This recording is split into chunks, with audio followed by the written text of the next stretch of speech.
Vai continuar essa nossa série de mensagens, as 7 igrejas do Apocalipse. Na verdade, como a gente tem falado, eu gosto de lembrar isso sempre. 7 no Apocalipse é um número completo. É um número que na verdade totaliza algo que tem começo, meio e fim, completo, tudo. A Apocalipse vai falar de 7 igrejas, 7 cartas, 7 selos, 7 trombetas. E quando a 7ª trombeta é soada, quando a 7ª taça é derramada, quando o 7º selo é aberto, na verdade acabou a história. O 7 é o conceito completo. Quando a gente fala de 7 igrejas, seria muito fácil a gente falar de outras igrejas. A gente adora falar mal dos outros, né? Ah, beleza, vamos nos reunir para falar mal dos outros. A gente fica até motivado. Não sei se você tem aquele grupo de amigos que quando encerra a conversa fica aquele silêncio no ar, alguém lança a frase assim: bom, vamos falar mal de quem agora? Né? Porque a gente tem isso como esporte. Mas, igual eu falei, está observado ali em cima, 7, na verdade, todas as igrejas. As 7 igrejas do Apocalipse, elas representam a totalidade da igreja do Senhor, desde quando Cristo foi assunto aos céus, desde quando Cristo subiu aos céus, e a igreja então se tornou um organismo vivo, um pleonasmo agora, um organismo organizado como igreja. E aí começou então a desenvolver-se a igreja, e essas cartas na verdade representam aquilo que Deus tem a dizer para a igreja de Éfeso, para a igreja de Esmirna, para a igreja de Laodiceia, para a igreja de Tiatira, para a igreja presbiteriana de Pirassununga. Então a ideia é que vamos olhar para o que Deus está dizendo nessas igrejas, e principalmente olhar para as nossas vidas, principalmente olhar para cada um de nós. E aí, só lembrando mais um detalhe: seria muito fácil a gente estudar as 7 igrejas e pensar assim: o pastor e a liderança estão precisando ouvir isso mesmo, fala Deus, né? Não, quando a gente fala 7 igrejas, a gente está falando da gente. A palavra de Deus vai dizer que em conexão com os outros, fazendo parte de uma igreja, nós nos tornamos templo do Espírito Santo de Deus, nos tornamos igreja do Senhor, do qual Ele é o cabeça de uma só igreja. Então, na verdade, quando a gente estuda as 7 igrejas, a ideia é que a gente venha olhar para o espelho. E assim, mas uma análise bem crítica. A gente não vai olhar para o espelho para cantar com grande astu para o espelho, mas a gente vai olhar para o espelho para observar aquele fio de cabelo branco que precisa ser tirado, aquela gordurinha mais que precisa ser queimada. É para observar aquilo que está de errado na gente. Por quê? Porque o capítulo 1 de Apocalipse, ele reapresenta Cristo para as nossas vidas. Lembra? Isso é necessário, porque até então a nossa imagem de Cristo é um homem, como a gente cantou de manhã, que não tinha boa aparência. A gente conversou de manhã sobre isso. Não tinha boa aparência. Em determinado momento, já no final da sua vida, não aguentou carregar sua própria cruz. Então, aparentemente, aos olhos humanos, um Deus fraco que não aguenta carregar sua própria cruz, um Deus que não desce da sua própria cruz, um Deus crucificado. Só que a palavra de Deus fala que ele desceu dali, e agora, quando ele é assunto aos céus, quando ele sobe aos céus, ele está à destra do Pai revestido de glória. E o capítulo 1 então vai apresentar um Jesus Cristo poderoso, um Jesus Cristo que da boca dele sai uma espada afiada de 2 gumes, que está julgando a igreja, mas também está levando uma mensagem de graça para a igreja. Na minha forma de ver, por isso que a espada tem 2 gumes, uma espada de juízo, mas também uma espada de graça, que é a palavra do Senhor. E com essa palavra, o Senhor se direciona às 7 igrejas da Ásia Menor. E hoje a gente vai conversar sobre mais uma igreja, e o Flávio já falou aqui para a gente, o presbítero Flávio já deu um alerta aqui para a gente. A gente vai falar sobre a igreja de Esmirna. Então eu gostaria que os irmãos abrissem suas Bíblias em Apocalipse 8, Apocalipse 2, para que venhamos ler do verso 8 até o verso 11. Apocalipse 2, do verso 8 ao verso 11, apenas esses 4 versos.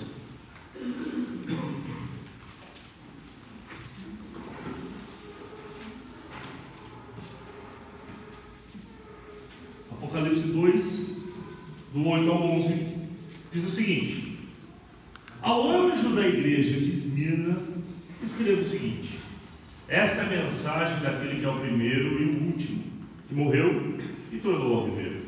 Eu sei que vocês estão sofrendo, sei que são pobres, mas de fato são ricos. Sei como aqueles que afirmam que são judeus, mas não são, falam mal de vocês. Eles são um grupo que pertence a Satanás.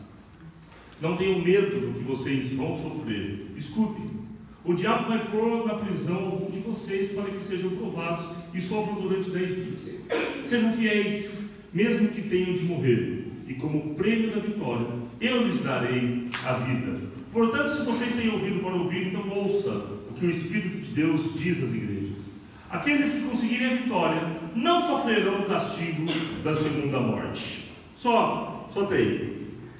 A igreja de Esmirna, quando eu fui ler esse texto já no começo da semana, lendo, eu falei, o que eu fui fazer? Por que Deus foi me direcionar nessa decisão de estudar as 7 igrejas do Apocalipse? Porque tem 2 coisas difíceis nesse texto.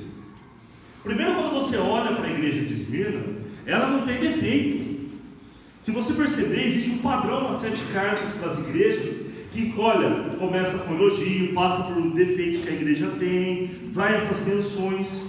Você olha para a igreja de Esmirna não tem nenhuma ressalva de algo que eles precisam mudar, de atitude que eles precisam fazer de ser diferentes.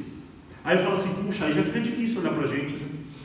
Não tem nenhuma ressalva do que eles precisam mudar, não tem nenhuma ressalva do que precisa ser diferente. Vamos ser sinceros, não precisa nem ter uma análise muito crítica não. Basta olhar, a gente tem muita coisa, a começar por mim, pastor da igreja, que a gente precisa mudar, que nós precisamos ser diferentes. A igreja de Esmirna não tem isso. Segunda coisa, a igreja de Esmirna é uma igreja que está sofrendo muito. Tem um grupo tentando contra a igreja, os judeus, alguns judeus que deveriam ser um dos alvos principais da igreja, na verdade eles estão jogando contra a igreja. A própria palavra vai dizer, olha, alguns aí que se dizem judeus, mas não são. Na verdade, eles são judeus, mas a atitude deles vai contra o judaísmo. Então, diz assim, na verdade, eles são filhos de Satanás, são servos de Satanás. Por quê? A igreja de Esmirna está sofrendo muito, e esses pseudo-judeus, que deveriam se reunir na sinagoga, que deveriam lembrar de Deus do Antigo Testamento, contar as bênçãos desse Deus, na verdade, estava pegando um grupo de cristãos, convertidos ao cristianismo, e estava entregando, em palavras bem chulas, dedurando eles para os romanos, para que viesse castigo, para que viesse opressão. Então, o anjo da igreja está dizendo assim, eu sei que vocês estão sofrendo isso. Eu sei que ali tem um grupo que, na verdade, eles têm origem judaica, tem talvez um sobrenome judaico, tem talvez uma cultura ou outra judaica, mas, na verdade, quando você passa no pente fino, eles são, na verdade, servos de Satanás. Isso é uma ilustração de tudo aquilo que eles estão sofrendo ali, a igreja de Esmirna. Isso é um lembrete de tudo que eles estão vivendo e padecendo ali, a igreja de Esmirna. E olha só, alguns detalhes da igreja, dá uma olhada no que diz o versículo 9. Eu sei que vocês estão sofrendo, é uma afirmação, é um fato consumado, eles estão sofrendo. Sei que são pobres. Tinha uma cultura na igreja de Esmirna, nessa região, muito oprimida pelos líderes romanos, muito oprimida pela igreja de Roma, muito oprimida pela liderança de Roma, igreja de Roma, mas pela liderança de Roma. A cidade de Esmirna, na verdade, era uma cidade muito rica. Era uma cidade quase que os olhos da menina de Roma, porque vivia na opressão ali e eles gostavam da situação que eles viviam. E acontece que aquela cidade foi a primeira que se destacou na idolatria aos líderes romanos. Aquela cidade havia cultos ao César, havia cultos à liderança de Roma.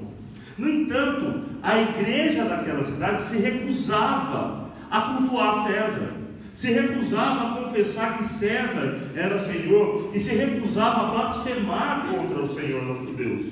O que acontecia? A esses que se recusavam a ter tal postura, os seus bens eram confiscados, eles perdiam suas propriedades, eles perdiam os seus bens, e aí eles perdiam também a oportunidade de comercializar, eles perdiam a oportunidade de compra e de venda, porque eles não confessavam o César como seu Senhor, e eles não queriam negar que Jesus, que Deus era Senhor da vida deles. A igreja de Esmirna já estava sofrendo uma profecia que Apocalipse vai falar só lá no capítulo 13. Capítulo 13 de Apocalipse, verso 16, verso 17, está falando sobre a ação demoníaca, está falando sobre a ação do anticristo, e está dizendo, olha, ele obrigou todas as pessoas importantes e humildes, ricas e pobres, escravas e livres, ou seja, todas, ninguém ficou livre, a terem um sinal na mão direita ou na testa. Ninguém podia comprar ou vender, a não ser que tivesse esse sinal, isto é, o nome do monstro ou o número do nome dele. O pessoal acha que isso daí é um chip na mão que vai gerar o CPF, e tem gente morrendo de medo disso. Na verdade, a igreja de Esmirna é uma igreja que não confessava o líder de Roma como seu senhor, porque eles não faziam isso. Eles falaram assim, olha, foi confiscado tudo deles, foram confiscadas a sua riqueza, foram confiscadas a sua moradia, foram confiscadas a oportunidade de compra e vendas. Eles, na verdade, se eles quisessem comida, se eles quisessem bebida, tinha que ser quase que de forma clandestina, tinha que ser por tráfico de comida, porque eles não tinham oportunidade de comercializar, porque eles não confessavam o líder de Roma como o Senhor da vida deles, porque eles não negligenciavam o amor que eles tinham no Senhor. Então, está dizendo o seguinte, eu sei que vocês são pobres. São pobres em que situações? Porque eles estão pagando um preço por confessarem o Senhor como Deus da vida deles. Mas se a gente observar a continuação do texto, ele vai dizer o seguinte, sei que vocês são pobres, mas de fato são ricos. Espera aí, é rico ou é pobre? O que é? Eles são pobres diante da sociedade. Eles estão sem moradia, estão sem casa, estão sem direito de compra e venda, mas diante do Senhor, eles são muito ricos. Diante do Senhor, eles são muito bem vistos aos olhos do Senhor. Esse texto, na verdade, é um trocadilho, porque enquanto a cidade de Esmirna é muito bem vista aos líderes romanos, a igreja de Esmirna, ela é muito bem vista aos olhos do Senhor. Aos olhos do Senhor, ela é uma igreja rica. Aos olhos do Senhor, ela é uma igreja extremamente valiosa. E isso para a gente tem que chamar a nossa atenção, porque, vamos ser sinceros, o quanto hoje que a gente vive preocupado com o que os outros pensam da gente. O quanto hoje a gente vive preocupado com a nossa imagem. Eu não sei se alguém já fez um levantamento de quantas academias tem em Pirassununga. Eu não sou contra a academia, apesar que eu não vou em nenhuma. Eu não sou contra a academia, né? Mas eu não sei se alguém fez um levantamento de quantas academias tem aqui na cidade de Pirassununga. Cada esquina se fechou um bar com uma academia, né? A gente está vivendo numa sociedade onde o corpo vale muito, não é nem a saúde. Quando você está fazendo exercício preocupado com a saúde, beleza, notável, louvável, ótimo. O problema é quando você está fazendo esse exercício cultuando ao corpo. Você já foi nesse lugar chamado academia? Esse lugar terrível, que acho que Deus não está lá, não é possível, né? O que tem? Primeira coisa que tem? De frente para os aparelhos, o que tem? Um espelho enorme. Aí você vê o povo fazendo, até engraçado. Você vê o povo fazendo, né? Depois que vai lá, pega um peso, levanta um pouquinho, o que a pessoa vai fazer? Vai na frente do espelho para dar uma olhada como ficou depois de ter feito alguns exercícios ali. Porque a gente está vivendo uma sociedade onde a imagem é muito importante, onde a imagem que a gente vende, ela é muito importante. Tem pessoas especializadas em cuidar da imagem das outras. A pessoa que cuida da imagem do Neymar tem que ser demitida, né? Vamos contar aquele cabelinho dele hoje lá, tem que ser demitido. Mas tem pessoas responsáveis por cuidar da imagem de outros. É um personal stylist. É isso daí. Ela ganha para cuidar da imagem de outro, porque a imagem é extremamente importante. O que eu transmito com a imagem? O que eu transmito com as roupas que eu estou vestindo? O que eu transmito com a maquiagem que eu estou usando? O que eu transmito com o meu corte de cabelo? Preocupado demasiadamente com a imagem. Essa igreja, na verdade, a única preocupação com a imagem que ela tinha era diante do Senhor e não diante da sociedade. Preste atenção, uma igreja que quer agradar a todo mundo, muito provavelmente ela desagrada a Deus. Uma igreja que quer agradar a todo mundo, ela vai desagradar a Deus. Essa igreja, ela está indo na contramão do que a sociedade está fazendo. Por isso, ela está padecendo, literalmente, passando necessidades. São pobres. E a palavra pobre que está usada nesse texto, em outros textos, é usado para mendigo. Aquele que está à beira do caminho, pedindo esmola, porque não tem o que comer. Mas diante do Senhor, é uma igreja extremamente valiosa. Vou fazer uma pergunta aqui para cada um de nós. Sejamos altamente críticos. Qual que é a nossa imagem hoje na foto do Facebook?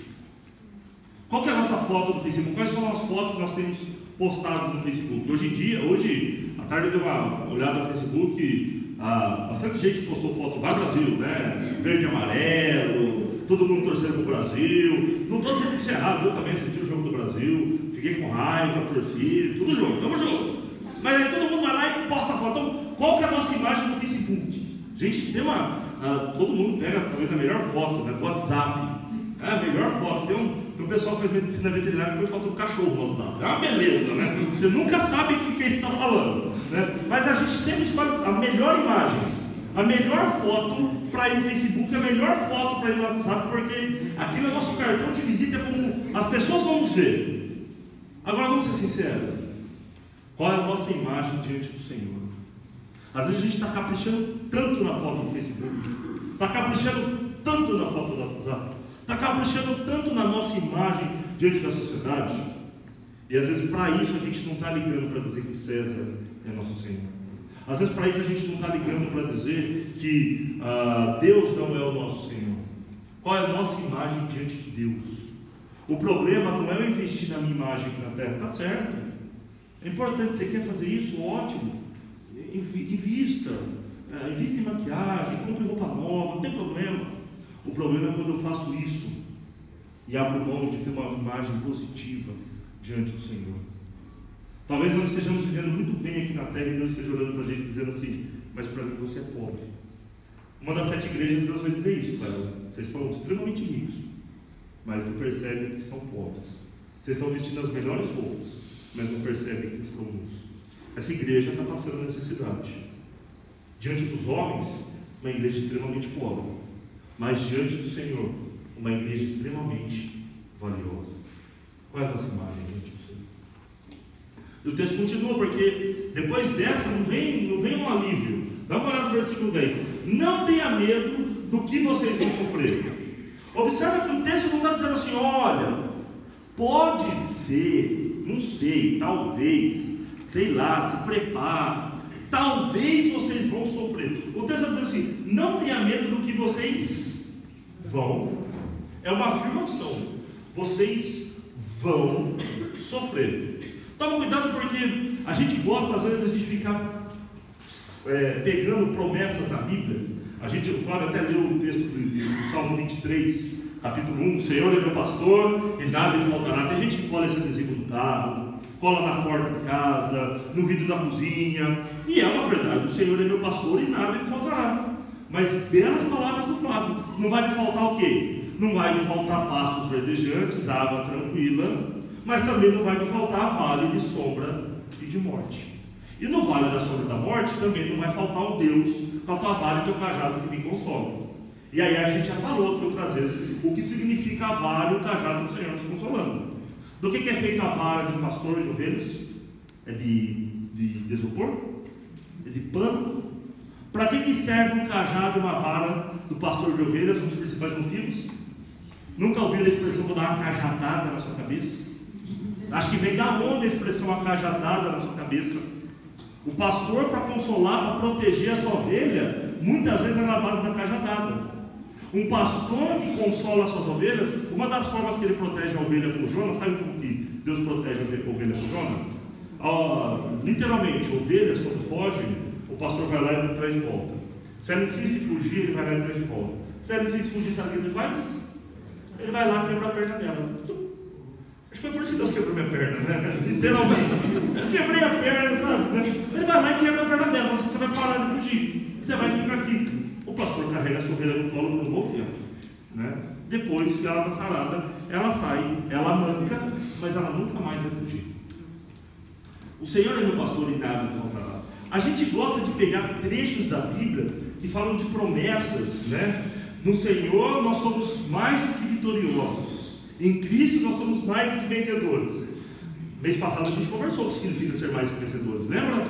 É voltar da batalha tudo estrupiado. faltando braço, faltando perna, faltando olho, mas ainda assim vencemos a batalha. A gente gosta de pensar textos da Bíblia que falam sobre as promessas de Deus, mas tem um texto, e normalmente essas promessas elas são assim, salpicadas dependendo do texto, para algum grupo específico.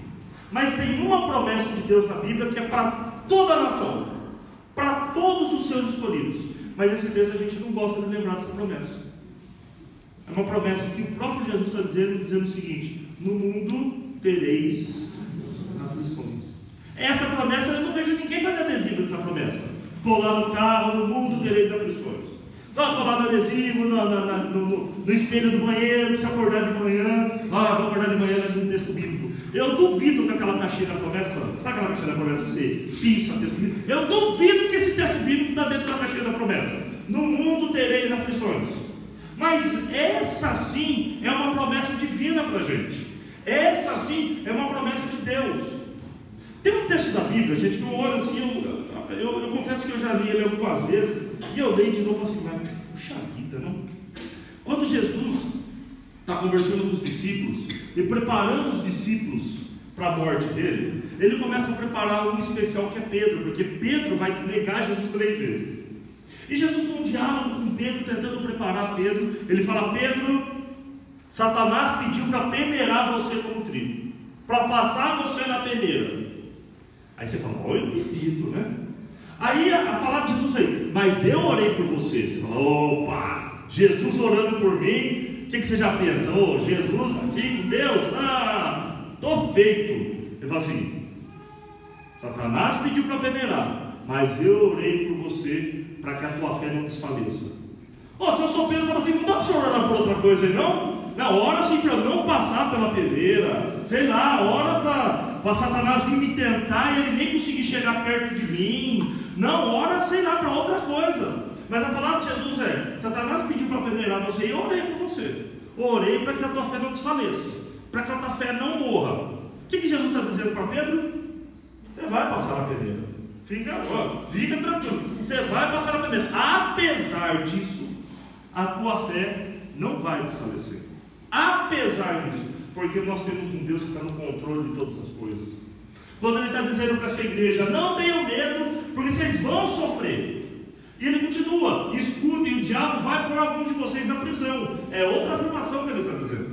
Vai fazer vocês sofrerem. É outra afirmação que ele está dizendo. Porém, vocês vão sofrer. O sofrimento, a prisão, esse tempo vai durar apenas 10 dias. Lembra? Toda vez que a gente fala de Apocalipse, número nunca é literal. O conceito de 10 dias ali vai ter o começo, o meio e o fim. Acabou. O tempo que eu determinei é o tempo que ele vai agir. Lembra da promessa? No mundo tereis aflições. Qual é a conclusão da promessa? Mas tem de bom ânimo. Eu venci o mundo. A gente vai passar por sofrimento. Isso é fato. Não tem nenhum texto na Bíblia que vai apoiar essa teologia mentirosa da prosperidade. Não tem. A Bíblia não fala desse tipo de prosperidade financeira. Ela fala que nunca viu o justo padecer o pão. Mas também não está dizendo que nunca viu o justo ter Ferrari, ter carro zero, ter casa com piscina e sauna. Não fala nada disso. O que a Bíblia nos promete é: no mundo tereis aflições, mas tem de bom ânimo, eu venci o mundo. Pronto, essa é a promessa de Deus. Ele está dizendo aqui a mesma coisa, só que em outras palavras: vocês vão sofrer, mas como eu sou o dono da história, como eu sou o dono de tudo, eu já limitei o sofrimento de vocês. 10 dias apenas, porque Deus está no controle, e essa igreja, ela está no controle de Deus. Lembra Deus falando? Vocês estão na minha mão direita, eu sustento vocês. A gente pedir para passar do sofrimento é a mesma coisa que eu chegar para o meu pai e falar: seu pai, viu, vamos supor que fosse adolescente, eu quero fazer a faculdade, mas não estou afim de ir para a faculdade não, só vai lá e compra o meu diploma. Não dá. A gente precisa passar pela faculdade, por mais que isso signifique um sofrimento para muita gente, a gente precisa passar por ela, para no final receber o diploma. A gente precisa passar pelo sofrimento. A igreja precisa passar muitas vezes pela peneira. A igreja precisa passar muitas vezes pelo sofrimento, mas certo de que Deus está no controle. A palavra de Deus, em nenhum momento, ela nos promete nos tirar antes do sofrimento. Ela nos tira lá no sofrimento. Hoje de manhã os adolescentes estudaram a história de Daniel na Cova dos Leões. Oh, já viu o perfil de Daniel que a palavra de Deus vai falar? Daniel era um cara que orava constantemente.